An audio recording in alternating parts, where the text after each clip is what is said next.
Fala, jovens, tudo bem? Hoje eu vim trazer um pouco de análise de dados para vocês. Eu fiz aqui, eu montei uma planilhinha de pagamentos, né, de salários aqui de Holerits, pagamentos por mês de cada funcionário e usei aquela função aleatória para calcular aqui os salários deles, ok? Para vocês verem aqui, tem bastante dados aqui para a gente analisar. A primeira coisa que eu quero fazer é congelar esse painel aqui, ó, para que quando a gente desce, a gente perde o cabeçalho, não? Isso é normal do Excel. Como é que a gente faz? A gente sempre primeiro tem que pensar, eu quero congelar quais colunas e quais linhas.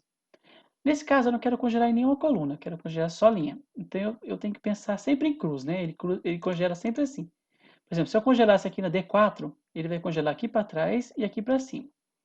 A gente congela aqui, ó, em exibir, congelar painéis. A gente vem nessa primeira opção aqui. O que ele faz? Ele cria uma linha aqui, ó, você não consegue mexer nela, né? Mas se você descer aqui, ó, o que acontece? Ó? Ele congelou lá em cima. E se eu andar para o lado, ele congelou à esquerda. Então, sempre em cruz. Eu vou descongelar, porque a minha intenção é congelar apenas a A, aqui, ó, na A2. A gente vê, desceu e ficou fixo aí. Beleza, gente? Então, vamos lá. A primeira, eu montei algumas análises aqui, que, assim, não sei se tem algum efeito real, mas eu tirei da minha cabeça as análises, perguntando, qual é o salário total desse range de dados aqui? Como é que a gente calcula isso? A gente pode usar a função soma, né? Beleza? Igual soma. Bem tranquilo, né? Vamos adicionar aqui a coluna inteira e fecha. Tá vendo? Se eu adicionei a coluna inteira, ele não vai dar problema porque ele entende que salário não é nada, ele desconsidera. A média de salários. Então, eu vou lá e média igual a média. Tranquilo também, formulinha tranquila. C inteiro e ok. Agora, a quantidade de registros igual conte num ou conte valores. Aqui tem duas diferenças. O conte num, ele vai contar apenas valores que ele entender que é número. E o conte valores vai contar todos os valores. Aqui, ó, tem até um exemplo aqui de uma sugestão que o Excel dá, que ele fala que ele vai contar células não vazias. Vamos fazer conte num. Ó, como que eu fiz? Eu digitei conte num e apertei tab aqui que ele foi para frente. Beleza? Agora, como é que adiciona os valores? Também aqui exatamente igual. Vou fechar aqui a fórmula e dá Enter. Então ele está me falando que eu tenho 53 mil reais gastos em todo esse ano aqui, porque tem várias vezes o mesmo funcionário, várias vezes o mesmo ano. Isso é normal em banco de dados. A gente tem que trabalhar sempre com essa tabela desse jeito assim. Pode ser repetido várias vezes, não tem problema, porque a gente chama isso aqui em banco de dados de tabela normalizada. Porque quando a gente for trabalhar com tabela dinâmica, vocês vão entender por quê. Beleza? Então eu tenho vários aqui. Vamos ver quantos números eu tenho aqui. Deixa eu levantar minha cabeça um pouquinho aqui, para usar aqui embaixo. Aqui embaixo a gente tem uma barra que tem vários cálculos automáticos para a gente, que auxilia muita gente na hora de fazer essas contas. Então eu não precisava ter feito a conta aqui. Eu poderia ter só selecionado C e ele ia mostrar para mim aqui embaixo. Eu sei que está bem pequeno, mas no dia a dia vocês vão ver aí que é mais fácil de vocês verem. Ele faz diversas fórmulas. Se não estiver aparecendo, você aperta o botão direito e aqui aparece quais os cálculos rápidos o Excel pode fazer para essa seleção que você fez. Então, nesse caso aqui, ó, média, ele fez para mim, fez a contagem. Tá vendo que deu 37? Por quê? Porque a gente usou a função conte num, não conte valores. Então, são 37 valores com o cabeçalho, 36 números. O valor mínimo é 1.009 e o valor máximo 1.999. E a soma deu 53 mil aqui. Beleza? E agora, se eu quiser apenas o salário de janeiro, todos os salários de todos os funcionários, apenas em janeiro, eu teria que selecionar aqui em dados, né? Criar um filtro e filtrar janeiro. Só que isso não facilita a nossa análise, porque a gente quer um negócio mais dinâmico, a gente quer, eu quero janeiro, agora eu quero ver fevereiro, agora eu quero ver dezembro. Então, como é que a gente faz isso? É para isso que a gente usa a fórmula soma C, igual soma C. Dá um tabzinho. O que a fórmula soma C faz? Ela soma de acordo com critérios. É muito legal, eu uso ela muito no dia a dia para fazer essas contas assim, Não necessariamente eu tenho que fazer ela num campo só, eu posso fazer ela em várias colunas, calculando várias coisas e ela funciona bem tranquilo. E vamos lá. Quais são os argumentos que ela precisa? Ela precisa de um intervalo que tem os dados para serem filtrados, ou um intervalo onde tem os critérios para eu calcular. Então, nesse caso aqui, o intervalo que eu quero é aqui na A. Então, vamos clicar na A inteira hoje? Não tem problema. Depois a gente faz, quando você for fazer na vida real, faz certinho, se isso não é só um range. Mas como a gente quer fazer um exemplo rápido, vamos pegar o A inteiro. Então, ele vai pegar toda essa coluna aqui como critério, vai apertar ponto e vírgula para mostrar qual o critério que eu quero. Eu quero somar todos os salários de janeiro. Beleza? Então, E7, que é esse cara aqui do lado. E se eu apertar ponto e vírgula de novo, vai aparecer aqui do lado para vocês uma chavinha aqui, ó, um argumento entre colchetes. O que quer dizer isso? Quer dizer que é um argumento opcional, que a fórmula do Excel não necessariamente precisa que seja preenchido esse campo para que ela funcione. No caso do soma C, sim, porque ele não vai saber o que somar.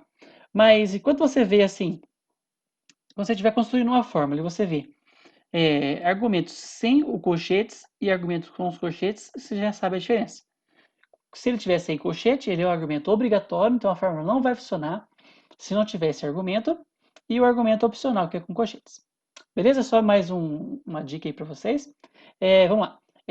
Agora, na minha fórmula soma C, é que eu passei os critérios que eu quero que ele some, o intervalo onde estão esses critérios, e agora eu quero passar o intervalo que ele deve somar. Então, vai ser assim. Beleza? Se eu fechar aqui o parênteses e dar Enter, ó, somou para mim 5.330. Vamos formatar isso aqui. Colocar aqui como português, real, beleza. Como eu sei que está certo? Vamos filtrar. Então eu venho aqui, seleciono esses caras aqui, só eles, né? Porque eu não quero que filtre mais nada. Aqui na página inicial a gente tem um filtro aqui no fim, ou eu posso ir em dados, filtro. Beleza? Apareceu o filtro aqui embaixo, eu venho aqui e vou filtrar, desmarcar tudo e filtrar só janeiro. Se eu somar esse cara aqui, quanto que deu? 5.330. Exatamente a função que a gente fez lá. Como é que eu faço uma fórmula para que eu calcule esse valor automaticamente ao filtrar aqui? Porque se eu usar a soma aqui embaixo, olha o que vai acontecer. Vou pegar tudo aqui. A soma sempre vai filtrar todo o range de informação que tiver aqui. Vai estar dando um erro aqui porque ele somou 2 vezes agora. Para somar valores filtrados, a gente usa a função subtotal. Depois eu vou fazer um vídeo só sobre subtotal, mas é só para vocês verem que dá para fazer. Então, a função subtotal, o que ela precisa? Ela precisa de um código para falar qual cálculo você quer fazer. Eu quero fazer o cálculo de soma, então é o 9. Então, digita 9, ponto e vírgula. Qual que é o range de seleção que você quer somar? Então, esse cara aqui inteiro. Beleza? Quando eu apertar Enter, ele vai somar para mim certinho. Beleza? Então, a função subtotal serve para isso. Se eu filtrar outra coisa aqui, ó, ele já vai estar certinho.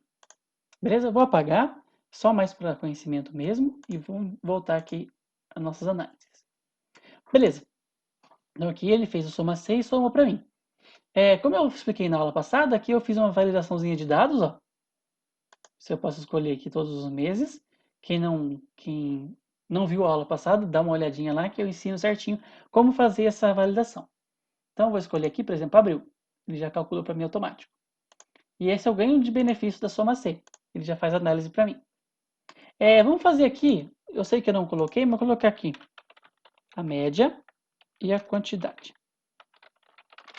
Vou fazer mais algumas análises aqui. Se eu quiser saber a média de salários dentro desse mesmo mês aqui, eu vou usar a função igual média C, que está aqui embaixo. Eu estou dando cacetinha no teclado, gente. Ó. Beleza? Eu clico aqui. Ele vai mostrar qual intervalo que estão os critérios que você quer que filtre para que seja feita a média. Exatamente igual ao soma C. As duas funções não têm muita diferença.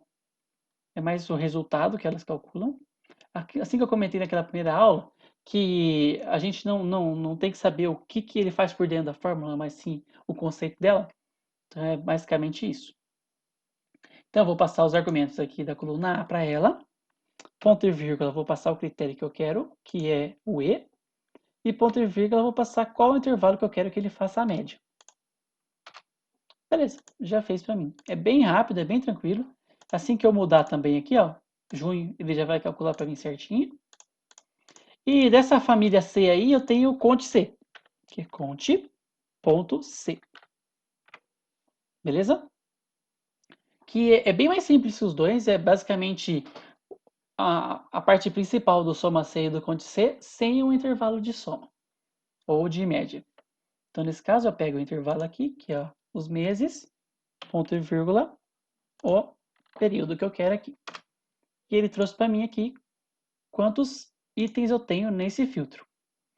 O conte C não tem diferenciação assim de conte valores e igual conte valores e conte números. Ele apenas vai contar aquilo que você passar como argumento. Se eu quero que ele some, sei lá, valores em texto, eu tenho que passar um texto para ele, ele vai contar para mim. Beleza? Vamos fazer aqui agora o soma C de novo para esses três casos aqui, que eu quero somar por pessoa. Então vamos lá. Soma C. Mesma coisa, o intervalo eu quero. Só que agora a diferença é que eu quero a coluna B, que é onde estão os funcionários. Ponto e vírgula. Opa, dois, um só. Aqui vai dar um probleminha, ó, porque eu coloquei dois pontinhos aqui no final. Então ele não vai saber somar para mim. Como é que eu posso fazer? Para inserir texto dentro de uma fórmula, eu tenho que adicionar aspas duplas. Aí eu posso escrever, no meio dessas duas aspas aqui, eu posso escrever, por exemplo, Maria. Aí ele vai calcular certinho. E intervalo da soma, eu quero esse cara aqui. Beleza? Agora somou. Se eu tivesse feito sem colocar o texto aqui, vamos ajustar a forma para vocês verem. Clica nele, F2, vou apagar esse Maria aqui e vou pôr esse Maria aqui. Ó, a diferença do PROC-V é que ele não dá erro, ele traz zero. O PROC-V ele vai dar aquele MD, o ref, mas nesse caso não, ele dá zero porque ele não achou nada para somar. Beleza? Então vou dar um Ctrl Z aqui para desfazer o que eu fiz. Vamos fazer o mesmo para o José. Ó, repliquei a fórmula aqui. O que aconteceu? Como eu usei uma constante aqui, ó, um valor que não muda, e não usei uma variável, ele vai dar problema. Então o que a gente tem que fazer? Clicar nele e ajustar um por um. Sei que dá um trabalhinho, mas é só para medida de exemplo. José aqui e Pedro. Beleza? Então soma certinho, está lá de todo mundo. E se eu tiver mais de um argumento? Por exemplo, eu tenho um mês e o funcionário. Como é que eu faço para calcular? Tanto o PROC-V, ou Soma-C, ou Média-C, ele não consegue pesquisar mais de um resultado. Eu tenho que juntar esses resultados em um só e fazer uma chave para pesquisar. Eu vou ensinar isso mais para frente. Mas agora nas versões mais novas do Excel, a gente tem o Soma-Cs, que ele aceita vários critérios. E é muito legal, eu recomendo muito usar. Então a regra é assim: eu tenho um critério só, uso o soma C. Eu tenho mais de um critério, então eu tenho que fazer o soma Cs. Vamos lá. Soma Cs. Ó, a função é essa. Ela é um pouco diferente do soma C normal, porque o soma C normal tem que passar primeiro o intervalo de critério, depois o critério e depois onde tem que ser somado. Agora não. Aqui primeiro, no soma Cs, eu passo o que tem que ser somado primeiro. Beleza? Então, clico no C aqui. Combinou, né? O C com soma C ficou bem legal. Então, eu aperto ponto e vírgula para passar para o próximo argumento, que é o intervalo de critérios. Que o critério primeiro aqui eu quero a data, ponto e vírgula. Escondeu aqui, ó, mas a minha data está aqui atrás. Vamos até... Ó, a data está aqui. Vamos mover ela daqui, porque está ruim de ver. Ó, cliquei na bordinha e movi. Eu tinha feito validação de dados para os dois também, vocês vão ver quando estiver funcionando, é legal. Então essa célula inteira aqui que eu mesclei, não é recomendável mesclar, a gente viu? Mas nesse caso eu só mesclei para ficar bonitinho no exemplo. E dá problema em várias fórmulas a parte de mesclagem. Então lá, soma Cs. Primeiro intervalo intervalo da soma, ponto e vírgula. O intervalo do critério é a data, ponto e vírgula. A data está aqui. Aí eu passo outro intervalo de critério. Tá vendo? É opcional. Os dois aqui são obrigatórios, mas esse é opcional. Mas nesse caso eu quero passar mais um argumento, que é o B. Ponto e vírgula, essa pessoa aqui. Aí eu fecho parênteses ou Enter. Beleza, o que ele mostrou para mim? Eu vou até transformar isso aqui em número. Vou pôr no meio. O que ele fez para mim? Ele foi lá e buscou o valor de janeiro para Maria. Janeiro para Maria é 1.500. E ficou um programinha. Eu vou até desmover para ela de novo. Nem sei se existe a palavra desmover, mas... Então aqui, ó. Março. Ele foi lá e trouxe o valor de março para Maria. Ah, mas eu quero do Pedro. Então, eu fiz outra validação de dados para os dois aqui, ó. Com José. Então, José Março, 1356. Beleza, gente? O média 6, ele também é desse jeito e o conte 6 também. A diferença do média 6 é que ele, no primeiro argumento, ele vai aceitar, ele vai fazer a média, e o conte 6 não tem argumento de soma de cálculo. Ele só vai pegar os argumentos de critério. Então, eu passo no média 6, intervalo da média, intervalo do critério, ponto e vírgula. Os outros critérios e assim por diante. Beleza, gente? Espero que vocês tenham gostado dessa aula aí. Qualquer dúvida pode comentar aqui embaixo, beleza? Se inscrevam no canal e se vocês gostaram, dê um like aí. Valeu, gente!